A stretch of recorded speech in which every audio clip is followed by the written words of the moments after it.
नन्ही मेधा और रंगों का जादू। बहुत दूर बादलों के पार एक सुंदर परीलोक था। वहां चंचल वन नाम का एक जादुई जंगल था। इस जंगल में मेधा नाम की एक छोटी परी रहती थी। मेधा के पंख पारदर्शी थे और वो बहुत ही समझदार थी। वो रोज फूलों के साथ खेलती और उनकी देखभाल करती थी।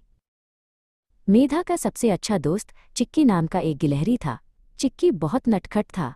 वे दोनों मिलकर जंगल के सबसे मीठे फल खाते और ऊंचे पेड़ों पर लुका छिपी खेलते थे।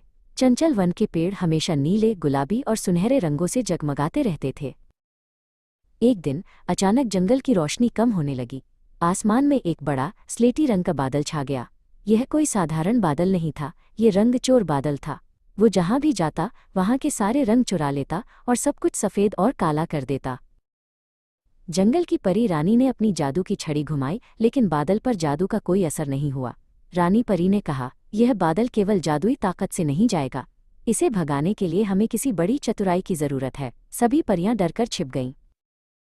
मेधा ने गौर से देखा कि वो स्लेटी बादल सिर्फ उन चीज़ों की ओर बढ़ रहा था जो बहुत चमक रही थीं।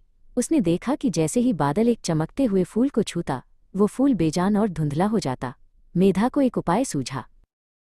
मेधा भागकर जंगल के सबसे पुराने और बुद्धिमान वृक्ष मुनि के पास गई। वृक्ष मुनि ने उसे बताया कि जंगल की गहराई में एक प्राचीन दर्पण पत्थर है जो सूरज की रोशनी को हजारों गुना तेज कर सकता है। मेधा ने तय किया कि वो उस पत्थर को ढूंढेगी। मेधा और चिक्की पत्थर की तलाश में निकल पड़े।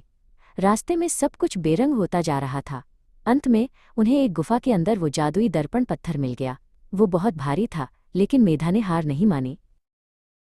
मेधा और चिक्की ने मिलकर अपनी पूरी ताकत लगाई और उस पत्थर को खींचकर जंगल के बीचों बीच एक ऊंची पहाड़ी पर ले आए। मेधा ने पत्थर को इस तरह रखा कि उस पर सूरज की एक सीधी किरण पड़े।